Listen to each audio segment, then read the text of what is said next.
Amasengesho ya mu gitondo none kuwa mbere tariki ya 11 z'ukwa mbere 2021. Nyagasani bumbura umunwa wanjye maze ururimi rwanjye rutangaza ibisingizo byawe. Bwiza bwabyawe n'Imana, rumuri rwabyawe n'urumuri, mbere y'uko isi ibaho ubengerana mu mwijima, turagushengerera mwana ukuzwe cyane, wowe uteza bose ibyishimo, data wakohereje agutuzamo ingabire ye. Wowe uje mu rwobo rw'umwijima wacu, ubereye abantu bose b'iyi si isoko y'ubuzima n'urumuri nyakuri. Ikuzo ni ryawe dawe nyir'ubutagatifu, ikuzo ni ryawe mwana w'ikinege, hamwe na roho umuhoza ubu n'iteka ryose. Zaburi ya 5. Isengesho rya mu gitondo ry'intungane yugarijwe n'abagome. Ndangamiye wowe Nyagasani, ntega amatwi muri iki gitondo. Uhoraho, tega amatwi ibyo nkubwira, ushishikarire kumva amaganya yanjye, hugukira ijwi ryanjye rigutabaza, mwami wanjye kandi mana yanjye, ni wowe ntakambira.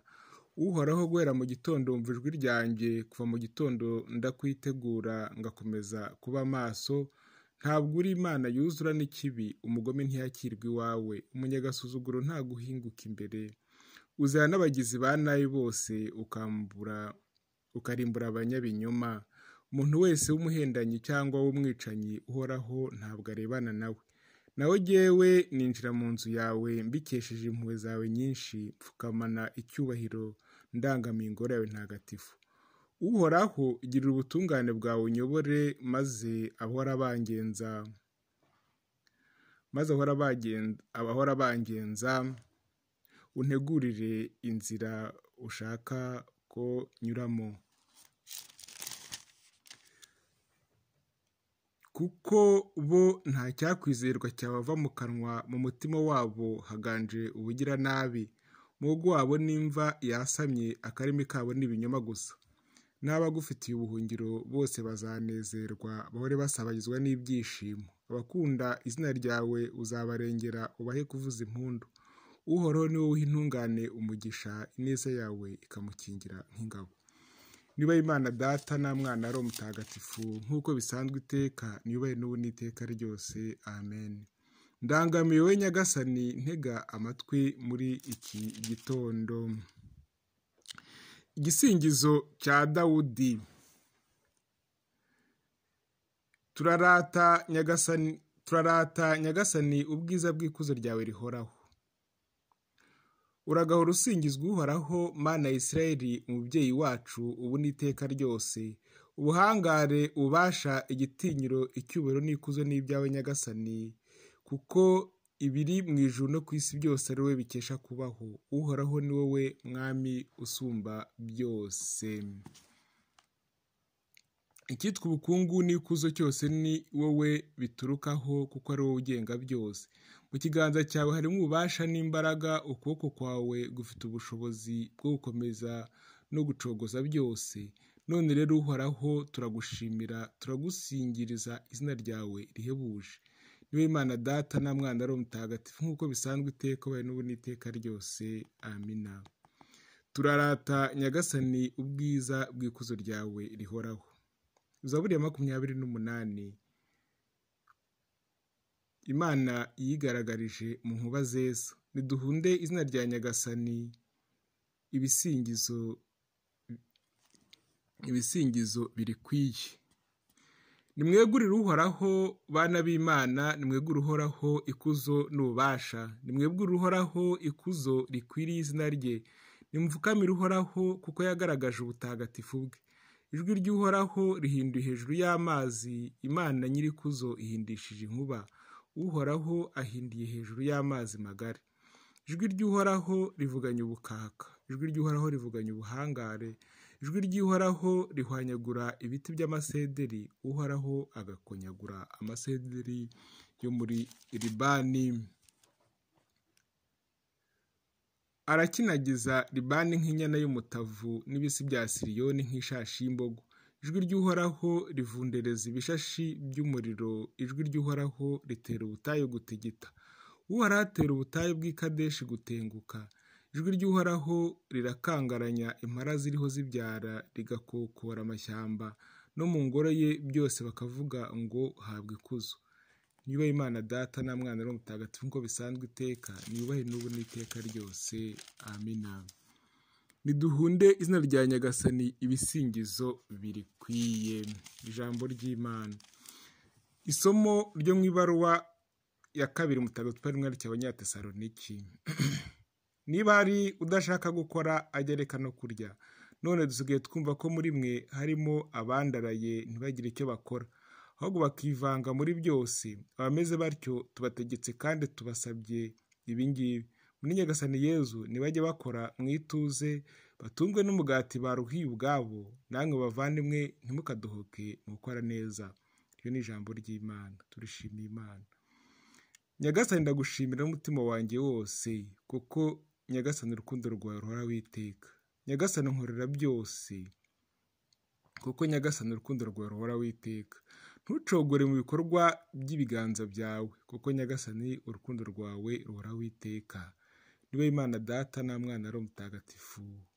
Nyagasani ndagushimira n'umutima wanjye wose, kuko Nyagasani urukundo rwawe ruhoraho iteka. Igisingizo cya Zakariya. Umugisha umuryango wawe Nyagasani, kandi uwusenderezeho amahoro. Nihasingizwe Nyagasani Mana ya Israheli, kuko yasuye umuryango we kandi akawukiza.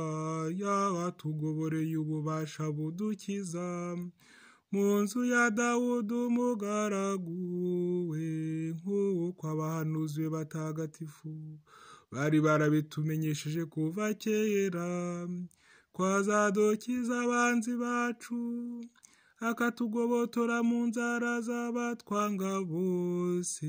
Yabagiriye impuhwe ababyeyi bacu, maze yibuka isezerano rye ritagatifu. Ya ndahiro yarahiriye Aburahamu umubyeyi wacu, avuga ko namara kutugobotora mu maboko y'abanzi bacu, azaduha kumukorera ntacyo twikanga, turangwa n'ubuyoboke hamwe n'ubutungane iminsi yose y'ukubaho kwacu. Nawe rero wakana we, uzitwa umuhanuzi w'umusumba byose, kuko uzabanziriza Nyagasani ngo umutegurire amayira, ukamenyesha umuryango w'umukiro. Bazakesha kubabarirwa ibyaha byabo, kuko Imana yacu igira impuhwe zahebuje, ari nazo zatumye izuba rirashe amanuka mu ijuru aje kudusura, akabonekera abari batuye mu mwijima no mu gicucu cy'urupfu, kugira ngo atuyobore mu nzira y'amahoro. Wubahwe Data na Mwana na Roho Mutagatifu, nk'uko bisanzwe iteka, wubahwe n'ubu n'iteka ryose. Amina. Umugisha umuryango wawe Nyagasani, kandi uwusenderezeho amahoro. Ibisingizo n'ibisabisho. Yezu niwe mpuhwe z'Imana muri iyi si, duhe roho w'ubuzima. Mana udahemuka, isezerano ryawe rikomeza ibitangaza byawe, kugira ngo tubashe kubibona. Fungura imitima yacu, duhe roho w'ubuzima. Gutura muri twe bitubereye isoko y'ubuzima. Gumana natwe mu bikorwa byose by'uyu munsi, duhe roho w'ubuzima.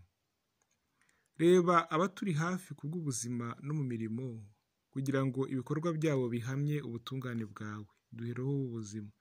Gushaka aho Nyagasani n'urumuri mu rugendo rwacu. Komeza urubyiruko rubonera ibyishimo mu kugukorera.